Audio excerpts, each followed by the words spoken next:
Hey everybody, it's Laura with You Should Grow. And today I want to talk about seed starting because that's something that's super relevant for January. We should all be getting our garden plan ready and starting to think about the things that we want to grow this year. And January is actually a good time to not only make a plan and order your seeds, but you can get some things started as well. So today I'm going to be starting some onions. I have a couple of different brassicas that I'm going to grow. And then I have some peppers. Now peppers, they take a little bit longer, so you want to get those started about 8 weeks in advance. So we always try to get ours going a little bit early in the year. Tomatoes will get started sometime next month, and all of our other veggies kind of following that. I wanted to give you my 5 top tips for starting seed at home. So I'm going to start with my first tip, which is that you always use a fine grain seed starting mix. Now the difference between a seed starting mix and a potting mix is going to be that your potting mix will have larger chunks of things like sticks and pieces of bark. So here in this bowl I've got some potting mix, and the potting mix has just these chunks and pieces of bark and things. Now you can start seeds in potting mix if you want to, but your seeds are going to be healthier and do a little bit better if you do seed starting mix. And the reason is because the seed starting mix is a very fine grain mix, and it doesn't have any chunks or pieces for little roots to have to navigate around, and you want to make it as easy as possible for your tiny baby plants when they're just getting started. Now the second tip I have for you is to pre-moisten your seed starting mix. And the reasoning behind that is that if you don't pre-moisten it, it's very likely that you'll get dry spots and have an uneven moisture after you plant your seeds. So you want to make sure that those roots as they're growing out are finding everything that they need right where they need it. And sometimes when you water a mix, and you probably have noticed this maybe if you've done container gardening.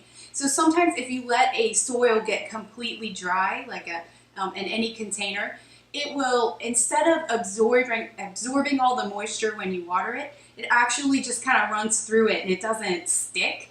So you want to pre-moisten your mix so that it's all already, you've worked through that already. So when I say it's pre-moistened, I mean that you can grab a clump of it and hold it in your hand, and it pretty much mostly holds its shape, right? We don't want it to be soggy. It shouldn't be dripping any water out of it. It should just hold its shape, and that lets you know that that's about right. So I'm just going to pat it down. So I've got some containers here. Now these are all containers that I'm reusing. We had some lettuce, and that was stored in these little plastic containers, and I kind of like buying those because I know I can reuse them for seed starting. And these were some bib lettuce containers that somebody actually gave us. So whether they're yours or somebody gave them to you, it's a good thing to reuse these things. And these are great too because they all come with lids. And we're going to talk about that in just one second. So my third tip for seed starting, and it's really more about how you take care of your plants than it is for actually getting them started, but you never ever want to let your baby seedlings dry out. And that's because they're very, very tender. So they need to be given a lot of extra care right at the beginning. If you let your seedlings dry out, they're sure to die, and there's really no coming back from that. Even with your adult plants, sometimes you can let them dry out and water them and they'll kind of perk back up. It's not really good for them. They won't produce or do as well if you let that happen. But with seedlings, you're not going to get them to come back. So it's really important to make sure that you never ever let them dry out. Now the lid actually helps with that. So the lid will help trap in some moisture, and it protects the seedlings from like drafts and things. So the lid is really good. Now I don't have the lid to this one, and so I'm going to show you what I do with that when we're done here. My fourth seed starting tip for you is going to be to use that lid and also use a heat mat. That's really more about making sure that the moisture doesn't escape, so you're never letting them dry out, going back to my previous tip. And you also want to keep them at the right temperature because seeds don't sprout if they're not at the right temperature. And we'll be going over that as I put my seeds actually in the soil here in just a second. But you want to try to group things that like the similar seed starting temperatures together. And that's because it just makes it easier for you. So some of them, like the brassicas and the onions, we can actually start on the kitchen counter and they don't need a heat mat. But the peppers are going to need to be really an ideal temperature for those guys is 82 degrees. And the best way to do that is to use a heat mat that actually provides heat underneath the seed container. And heat mats are not expensive and they don't have to be very large. Ours are 4 feet long, but we also have the 2 foot long ones. And you just turn them on. We use a temperature regulator, a little thermometer that makes sure that the soil stays at the right temperature. And it has a little probe that you just poke into the soil. And that regulates the temperature, turns the heat mat on and off so they don't get too hot and they stay just at the temperature you want. So like I said, 82 degrees is the best thing for peppers. Now another place you can get that kind of heat is on top of your refrigerator. And there's a little bit of heat on top of your refrigerator and that helps boost that. Another thing that can help increase the heat is using a lid or even putting them inside of a plastic bag. I saw on Facebook once a tip somebody used, like, you know, those comforter bags, the little plastic bags that have the zippers around them, and you can put all your seed trays inside of that and zip it up, and that helps trap the moisture and the heat. So you want to be paying a lot of attention to trapping the moisture and the heat, and you want to make sure they're at the right temperature. Now, you only want to do that until all of your seeds have sprouted. So it's important to make sure you take them off of the heat and you remove the lid once the seeds have sprouted. And the reason for that is because otherwise you can trap too much moisture in there and that can start to lead to mold. You can have dampening off, which is a fungal infection where your seedlings will just flop over and die one day. And also the seedlings will get what we call leggy if it's too hot. So if you keep them on the heat mat for too long, they start to get a little bit stressed from that. Maybe it's just too much heat for them. So they get kind of long, they start growing these long stems to try to get away from it. So one of the reasons that your seedlings can have long stems is that it's hot underneath. It's too hot for them and they're trying to escape that. So those are the things you really want to pay attention to. I would say temperature and moisture, those are the most important things to having good success. If you don't get those right, then you're not going to have all your seeds sprout. The last tip I'm going to give you is to make sure that as soon as your seeds have sprouted, or even before, it's totally fine, go ahead and put them under a grow light. So using your window is not going to be enough light once those seedlings come out. They have all the food they need to really get started in those little baby leaves. We call those the cotyledons. So those little baby leaves are actually feeding your plant. But right after they come out, they need some supplemental light. And if you put your seedlings in the window, they're not going to get light directly on them. And that's another case where you end up with these long stretched out stems. And sometimes they'll kind of like lean towards the light and just like, I'm desperate for light. So they're reaching out trying to get to it. And that leads to those long flimsy stems. Now, if you get long flimsy stems, that can sometimes lead to plants that are a little bit flimsy. But you can usually fix that by actually burying a little bit of the stem when you transplant them. Not out in the garden, but just transplanting. So we usually transplant our seedlings from a container like this into something a little bit larger before they go out into the garden. And that helps them really get a good boost. At that time, I switched from a seed starting mix actually to a potting mix or something with some fertilizer in it and give them a little boost. Then after they've been in their transplanted pots for a couple of weeks, then we take them outside. So we'll talk about that in another video about transitioning your plants from the seedling stage into an actual plant that you're going to transplant into the garden, because there's a good bit we can talk about there. But right now we're just going to talk about seed starting. So from here we're going to actually move into the part where we're planting the seeds. So I'm going to start with the onions. These are not onions. These are onions. So these are bunching onions, and I've actually already planted some outside. So we're down in Georgia. Our growing zone is zone 8A, and we actually get our last frost sometime around the 1st of April. And onions, and I planted spinach and turnips, and those can tolerate that. They'll get started when the soil is still cool. So I went ahead and put some out there, but just in case that doesn't work out, I'm going to put some in here in my little container. The onions, I'm actually just going to draw a little line in the soil.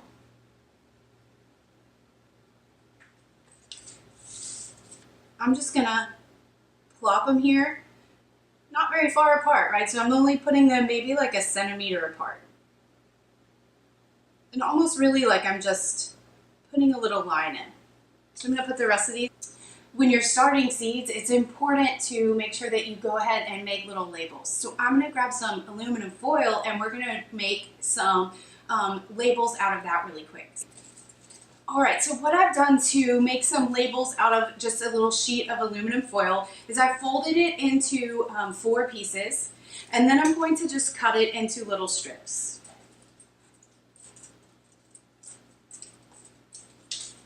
Alright, so this makes just one little label. Now I'm going to take just a pencil or anything and just write on there, onions. Now you don't need it to actually print ink because we're just making an impression. So then I can just stick that right here. Now I've got my onions labeled here. And then I'm just going to push the soil over. Now for as far as depth, you really don't want to go any deeper than your fingertip. So just about a centimeter, maybe a little less. So I'm going to now do the broccoli. Now broccoli, I'm going to show you a different technique. So with this one, I just slid my finger across the dirt to make a little line, and then I put the seeds down into the little dent that I had made in the soil. But now I'm going to do something different. So broccoli seeds are really bitty too.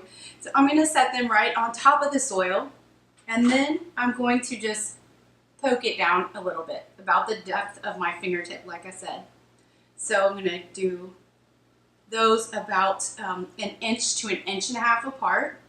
So I'm going to get about 4 here, poking it down, poking it down, poking it down, and I'm going to do another row of that. 1, 2, 3. Now this last seed that I'm going to start in this container is something called hybrid flower sprouts. And I actually had to go look these back up because I couldn't remember what they were. And this is actually, it's like a cross between, it was like maybe kale and Brussels sprouts or something. So it's supposed to make little sprouts, but they don't do like tiny cabbages like the Brussels sprouts do. These are like little flowers, more like leafy greens. So I figured we'll just give them a shot. We don't have a lot of luck here growing things like that because it gets so hot so fast. But I thought it might be worth a shot since I'm getting some seeds started early. And to be honest with you, if it starts to get too hot, I might just cut them and eat the leaves and everything, because you can eat the leaves off of your broccoli plant and of your other brassicas. And if you do that when they're young, then they taste better. But if they're old and it's already gotten hot, then it's going to taste bad. They're going to be bitter. So didn't label those, but we'll have to go back and do that. So now with this, I'm going to show you a third technique for starting the seeds, and that is that I'm going to actually put the little holes in the soil first and then drop the seeds in. So it doesn't really matter which way you do it, but I just thought I'd show you all 3 of them.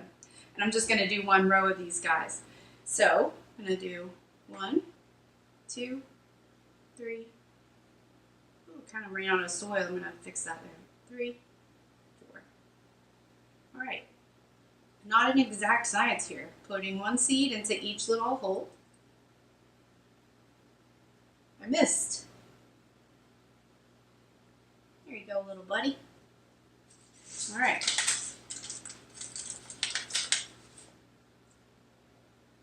Putting the rest of the seeds back in here. Now I'm going to go ahead and make those labels. So I've got broccoli. And I'm going to write 2 rows so that I remember that I did 2 rows. And then I'm going to write flower sprouts.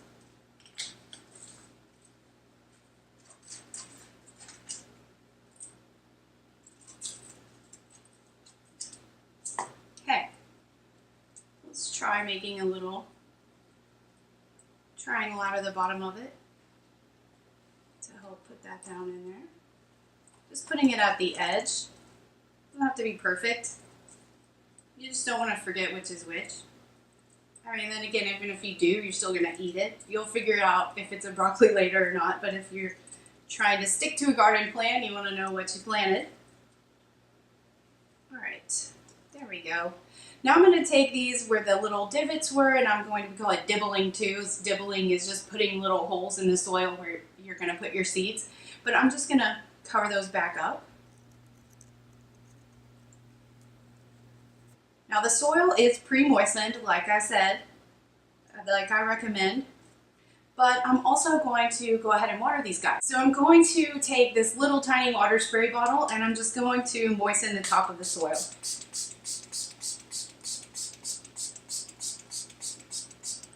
You want to get it pretty moist right on top, so give them a good spray.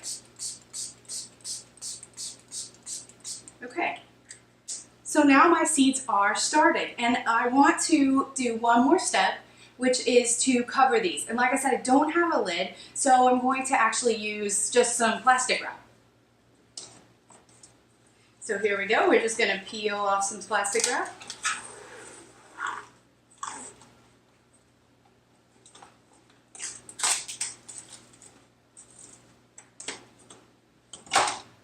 And we're going to stretch that over the top.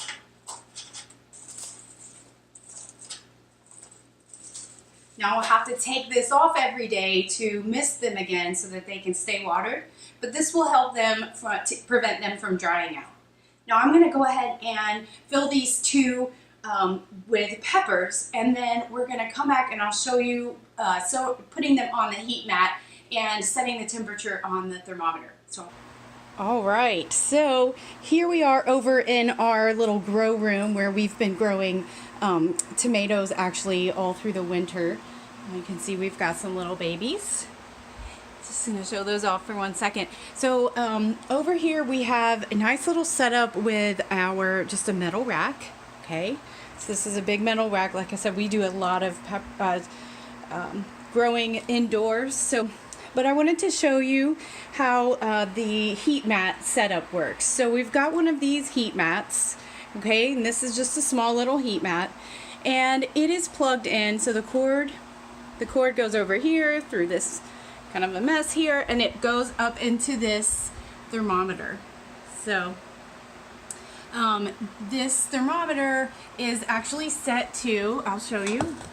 I went ahead and set it. If I press that, 82.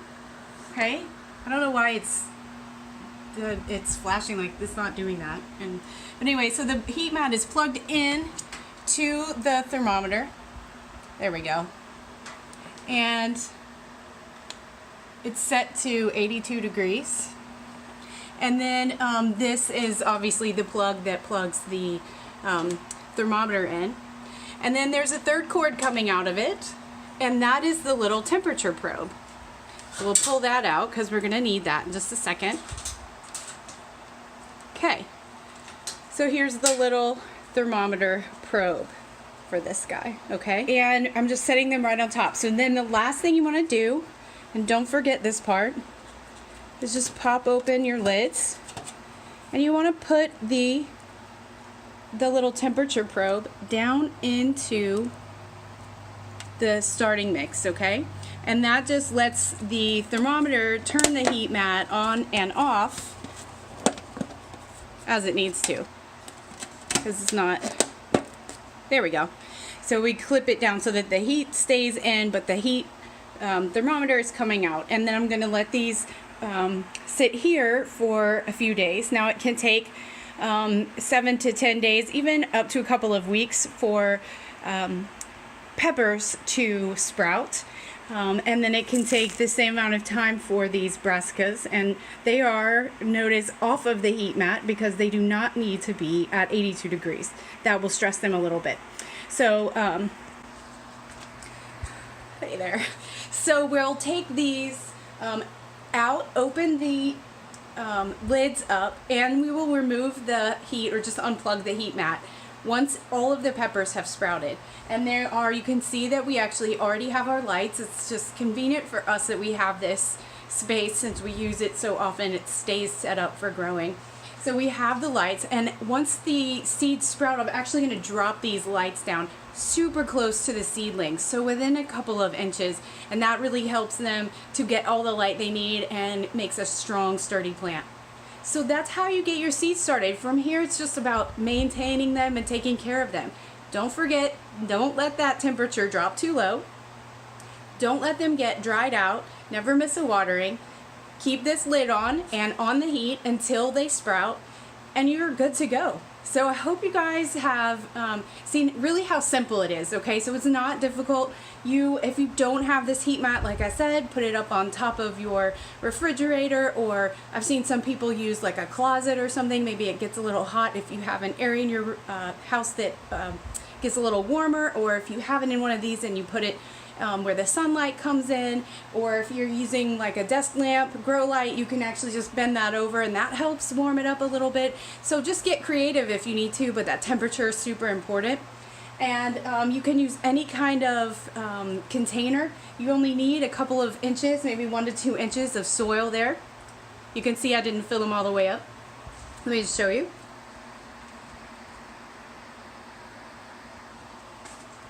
And again, that's just to conserve soil. But really anybody can start their own seeds. It doesn't take very long. It's just going to be a few weeks till these things are sprouted. So it'll be fun to check back in and see how they've progressed. If you have any questions, definitely just like put it down in the comments for me. If you liked this video, if you learned something, please give me a thumbs up. I'd really appreciate it. That would help me out a good bit. Like and subscribe my channel if you like this, so you can see what happens with these guys in the coming weeks. And I'll talk to you soon. Bye!